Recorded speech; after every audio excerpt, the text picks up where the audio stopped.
This is Greg Pass with the Americans in Wartime Museum. I have the pleasure today to sit down with Anna Baker. We are in Arlington, Virginia at the Women's Military Memorial. Anna, welcome. Hi. Tell us your full name and where you were born. Anna Baker. And my full name is Anna Maria Baker, and I was born in Granbury, Texas. And what brings you out here? A very, very dear friend of mine is an artist, and she participated in the summer arts event. I don't know, I can't remember what this was called. And she invited me to come with her, and so I was honored and said, sure, I'd love to go, and here I am. Outstanding. Well, welcome to DC. Thank you. Even though you're leaving tomorrow.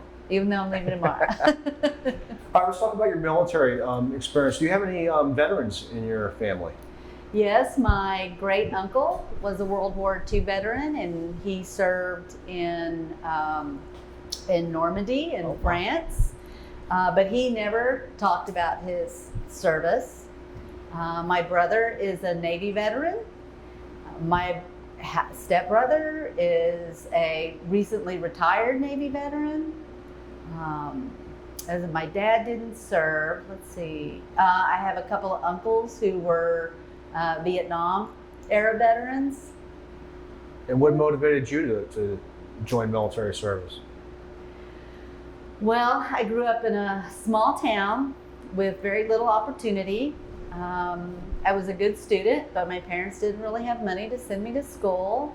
And I always kind of felt like my life was going to be somewhere else. And the military was an opportunity for me to travel and to see the world. And of course, I didn't, I was 18. I wasn't really sure if I was going to see anything, but I wanted to get out of small town Texas, and I wanted to meet other people and just see other things.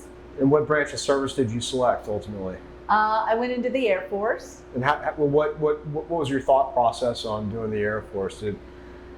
There really wasn't much of a thought process. I mean, recruiters had come to the school.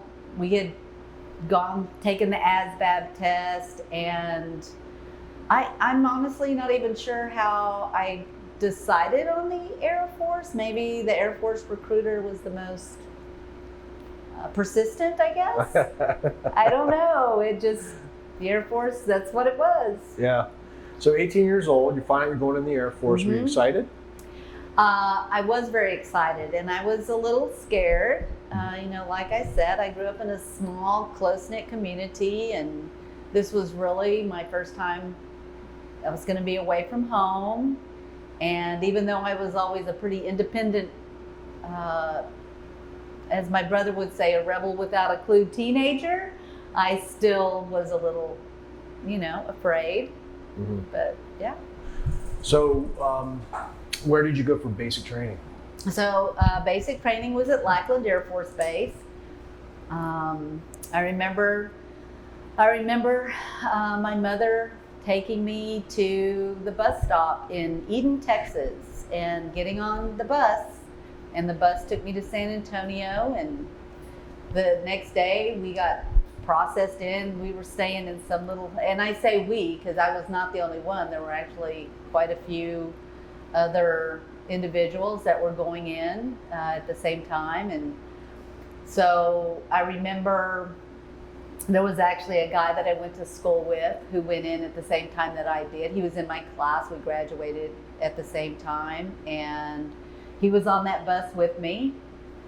And we met several people, and we played pool and had a few beers the night before. And then that next day, I didn't see him again until we were both home at Christmas. Mm-hmm. After we'd both gone through basic training. But yeah, Lackland Air Force Base.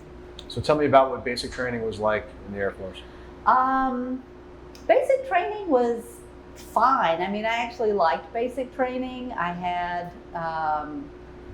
I think I didn't mind I actually had to lose 10 pounds to get into the Air Force. So I'd already was kind of prepared because I'd been jogging and exercising and trying to get ready. So that wasn't bad. The only day that I regretted being in basic training was the day that I had kitchen duty. And it was so horrible. It was so horrible. That was the night I cried myself to sleep, and I was like, what am I doing here? But other than that, basic training was good. As a matter of fact, I very recently connected with somebody that I was in basic training with that I hadn't seen since basic training on Facebook. Wow. Yeah. So that was kind of cool. Yeah. So you get done at Lackland. Did you go to another site for your advanced training? I did, but I was actually stuck at Lackland for a couple of weeks. So my next training, while I was at Lackland, I think I was originally scheduled to go into some kind of administrative job. But while I was at Lackland, I went through several tests. I did a Morse code test. I did the language test, which was what they said it was some kind of made up language, but they could test your capacity to learn languages. And I did actually good on both of those tests. And so they offered me an opportunity to either go into Morse code or language. And so I chose language. But the next classes were not going to be available for a couple of weeks. So they actually held me at Lackland a couple of weeks. So I just kind of hung out. I was put in a barracks, and I think I did walked around and helped pick up litter and cigarette butts, because there were a lot of cigarette smokers. Yeah. They didn't send you back to the kitchen? No, I never went back to the kitchen. No, that was great. Yeah. So then I ended up in my first plane ride. I'd never been on an airplane, and they sent me to Monterey, California to the language school. Now, tell me a little bit about the language school and what language it was that. So when I got to the language school, one of the very first things they did, there was myself and a group of other services. And the language school was interesting in that all of the service branches attended the school. So even in your class, like I don't think we had Navy and Army, Air Force. I don't think we had any Marines in our class or any Coast Guard. But when I first got there, they took us into this room, and they were telling us about the different languages classes that were opening up. And so the options were Russian, Korean, and German. Now for German, they were looking for individuals who may have had German as a second language, like part of their schooling. So there were and they only had a couple of slots for German. And it was really between the Russian and Korean. And going back to that like rebel without a clue thing, everybody was choosing Russian. So I was like, well, if they're all doing Russian, then I definitely am doing Korean. So that's how I ended up. Did you speak any at all? I did not. No. So how long was that school? The school was a year. Mm-hmm. It was about a year long. And it was very immersive. All the instructors were native Koreans. And they didn't just immerse you in the language, they immersed you in the culture. We had some great instructors. There was this beautiful Korean woman. I remember she was just a wonderful instructor, and she taught us how to cook the various dishes. They took us to the restaurant and showed us, all the different types of food, the etiquette, which is, every culture, they kind of have their own etiquette around food or how food or beverages are served. And it was great. It was a lot of fun. It was interesting because I hadn't been in the service, I guess, and having been in basic training where you're only with your branch, it was really interesting to be in a classroom with other members of different branches of the military. I found the other thing that was really interesting, being from Texas, is I was really drawn to people from the East Coast. So all of my closest friends from the time that we were in class together, and those of us that made it through, because it was really hard and not everybody, a lot of people failed out. But there was a whole group of us that ended up in Korea together, and that was kind of neat. Very cool. So, yeah. So where was your first assignment after AIT, after your training? So we did a year. You had a year of language. Then you also had some time at Goodfellow Air Force Base, because that's where they teach you all the and of course technology. I mean, we're talking 1981 is nothing like it is now, but there was a lot of learning how to use radio equipment, all of that kind of stuff. So we spent time at Goodfellow Air Force Base, which is like an hour from my home. As a matter of fact, it's in San Angelo, Texas. So I had family that lived there, so that was really kind of cool. And my uncle, actually, my aunt met my uncle who was stationed. He was actually a Russian linguist and had been stationed at Goodfellow.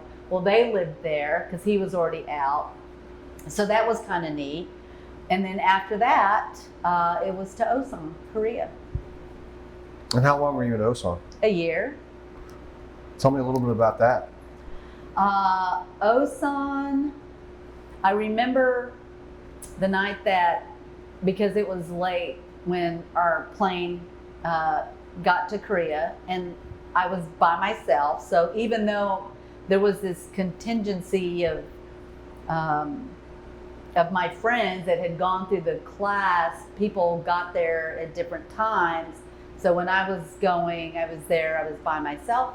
That was pretty scary because it was late and we flew into Seoul and kind of got herded onto a bus, and by then it was dark. By the time I got to Osan, I felt probably the most alone I'd ever felt in my life. I was halfway across the world, no way to get a hold of family, nobody had cell phones or anything like that back then. And it was late and it was scary. But the next day I met up with some of my classmates, some of the people I was in the service with, and it was great. It was a wonderful year. I mean, I love the mission. I love the culture. I made some Korean friends, and for me, it was like, I knew that my life was going to be beyond Menard and beyond Texas. Menard was where I grew up. But I never would have guessed it would be Korea, and it was great. So yeah. tell me about your typical work day. What was it that you were doing when you were in Korea? I don't know if I can. Generally, is it intel work? Obviously, it was intel work. Yeah. Okay. Yeah. And it was. Most of the time it was pretty humdrum. I mean, there were a couple of really exciting moments. It was always like when we were doing military exercises on the DMZ. That was always a very interesting time. And then there was another time where, I guess if I'm not supposed to say this, I guess you can edit it out, right? You're going to be. Nah. You're not. If you're not comfortable. No. We go wrong. If you're not comfortable, that's perfectly fine. Yeah, I don't know what this. Intel work. Yeah. We'll leave it at that. Yeah. Well, let's talk then a little about something a little more benign then. Tell me about your living conditions. Were you in barracks? Were you off post? How did that work? Yeah, so we lived in the barracks and shared. I shared a room with another Air Force person, another female. Barracks were segregated. You know, I don't know what they are now, but when I was in, everything was pretty segregated. The barracks were clean. There were, and I think, you know, this is where the Air Force, where we kind of get picked on by some of the other services, because, you know, they would come in and they would clean our, we didn't have to do anything. We didn't have to clean. We didn't have to shine our shoes. The ladies, they came in, you gave them a few dollars, you know, and they took care of you. It was awesome. Sounds like it. Yeah, I mean, I tried to make the most of that time, you know, traveling around the country and trying the food. And That's what I was going to ask you. So you have free reign. You can pretty much go anywhere you want in South Korea? Yes, Mm-hmm. yeah. And so, you know, we would hop on the bus. We went to Seoul a lot.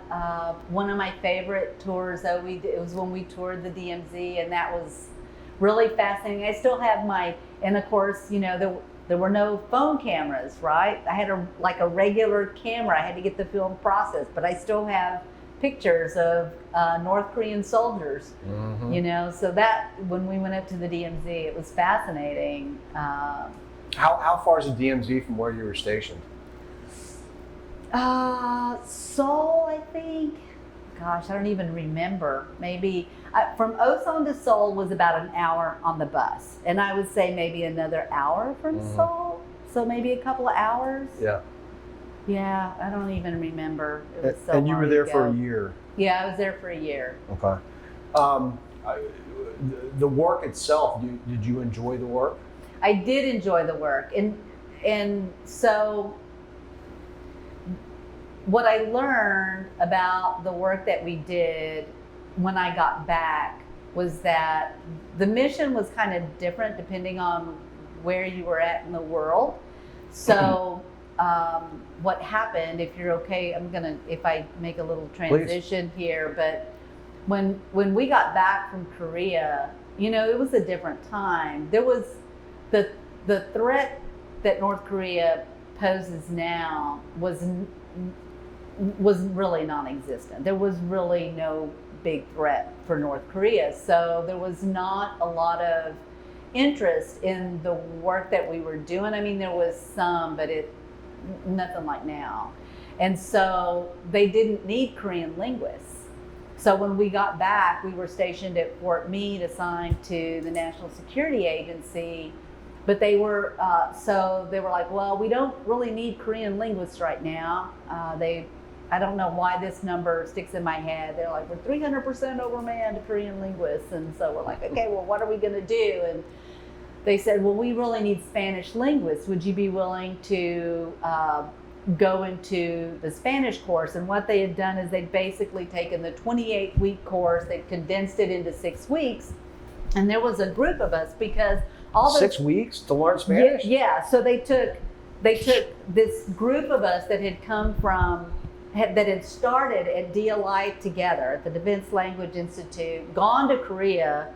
We all kind of, at least on the Air Force side, I don't necessarily know about our Army friends, but people I was in the Air Force that were Korean linguists, there were several of them too that were kind of in this like limbo of like, well, what are they going to do with us, because they don't really need Korean linguists.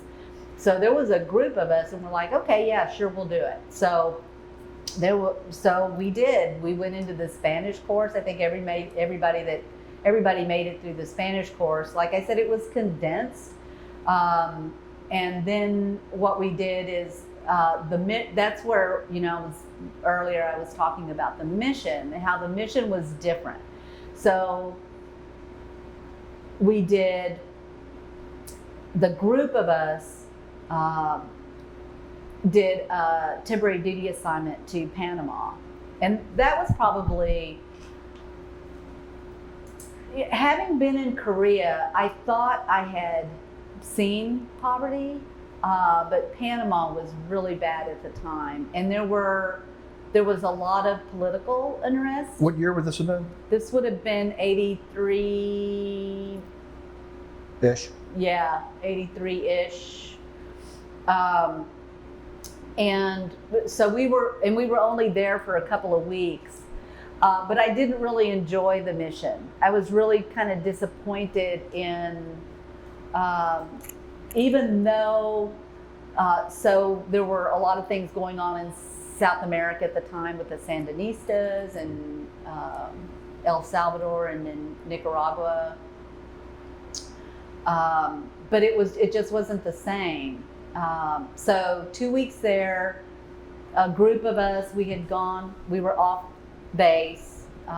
We were going to the clubs. We were young, that's what you do. We were going to the clubs, and there were demonstrations were going on, and people started rioting, and we started hearing gunshots, and they had locked down the base, and so we finally found transportation back to the base, and they had to call the company commander before they would let you back on. That was pretty scary, but I didn't really appreciate the mission in Panama. I don't think, because when the time came to re-enlist, my only option was Panama, and I was like, I don't know if I can do 2 years. I don't know. Sometimes it makes me sad that that's kind of where it ended for me, my military career. But I'm still in shock over the 6 weeks. So are you fluent after 6 weeks? No. And here's the sad part about that. No, you're not fluent. Most of the terminology that we're learning, because we're not learning how to have a conversation with another Spanish-speaking person. We're learning military terms,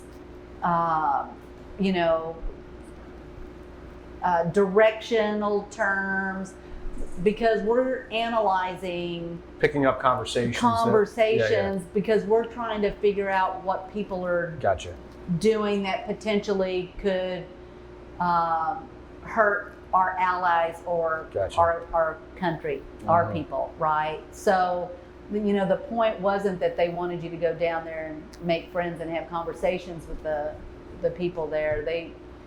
We had a mission. We were trying to make sure that our people were safe and that our allies were safe. Gotcha.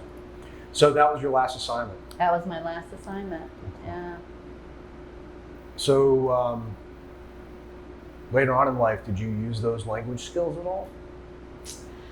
Can you still speak Korean? 안녕하십니까? Not much.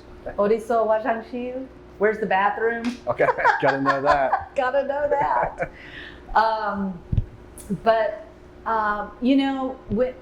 When I got out, and I actually stayed in this area because I was stationed.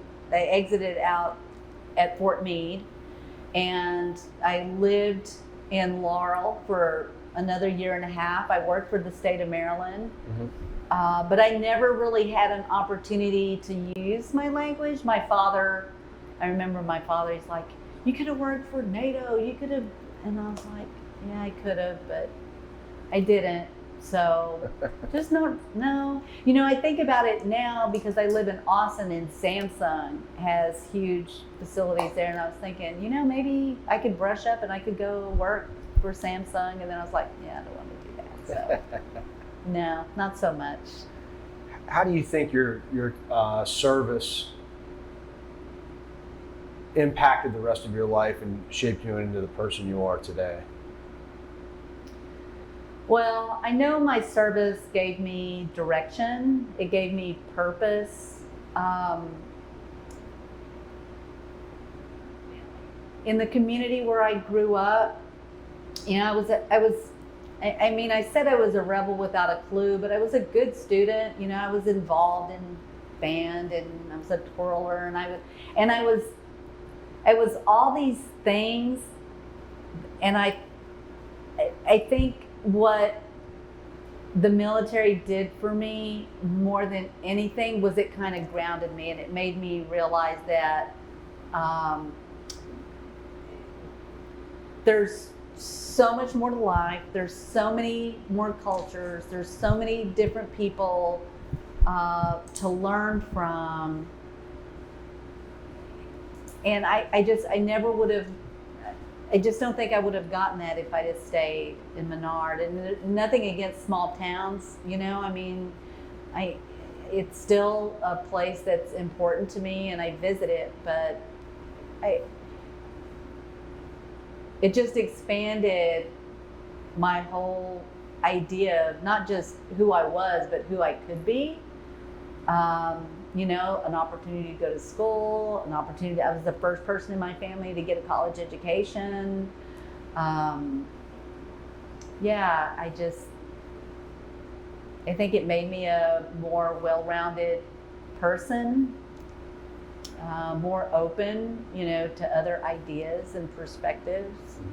Yeah. Did you ever go back to Korea? No, but I would love to. One of these days, maybe. I have been back to Panama though. Have you really? How did that happen? Yeah, so almost 20 years later. After a few years, I moved to Germany. I lived in Germany for 5 years and worked for a government contractor. And then I came back to Texas and got married, had a family, and decided to go to school, got my degree, and went to work for Dell in Austin. And I was at Dell for almost 17 years, but one of my jobs, I was an operations manager, and I had a team in Panama. So Dell was expanding, and they had facilities in Panama. And so when I got my team in Panama, I had to go down to Panama. What I didn't know was that the Dell facility was actually on Howard Air Force Base, where I had been. Oh, that's cool. And all the buildings were still, like the building where we stayed. Now that was scary. Because, those tropics, those are big bugs. I remember sleeping with the lights on because I was like, this is like creepy. There's big bugs here. But all the buildings with the bunkers, it was like stepping back in time, but it was like 20 years after I had been there. And it was just cool to be there. That does sound cool. Yeah, so that was neat. All right, here's a doozy. So if you had a young kid, 19-year-old, you went in at 18, right? Yeah. An 18-year-old kid comes up to you, says, hey, I'm thinking about enlisting in the Air Force. Boy, girl, doesn't make a difference. But it might, I don't know. What advice would you give to them? I would tell them to make the most.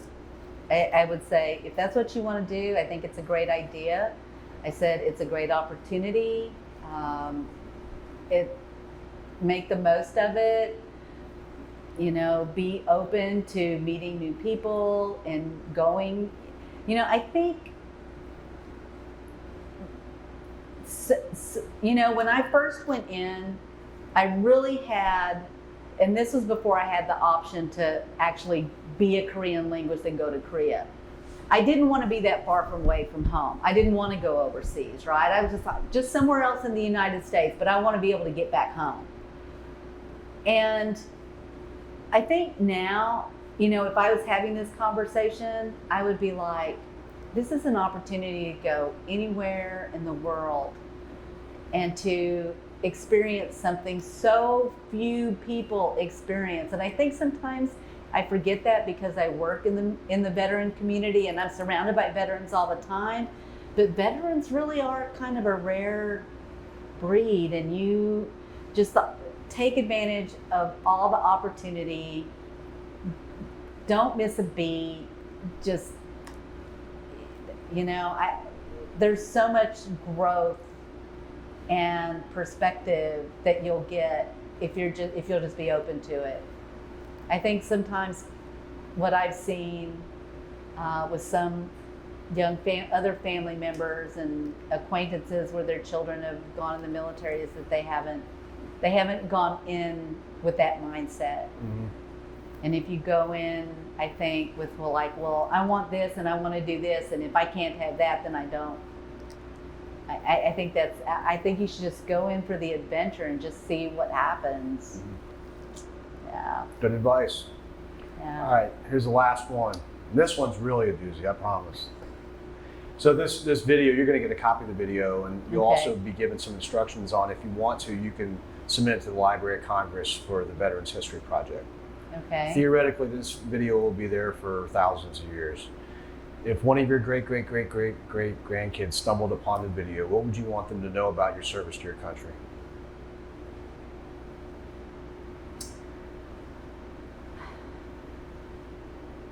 Wow. Next to having my son, it is the greatest thing that I've done in my life. And I would not change a minute of it. And it wasn't all good, but I wouldn't change a thing. If somebody had given me all the money to go to college, I'm like, no, I'm gonna go this route. This is the route I'm supposed to go. I think, yeah. It means the second most important thing I ever did in my life. Well said. Yeah. I can't thank you enough for telling us your story and spending some time with us today. And more importantly, thank you for your service. Thank you.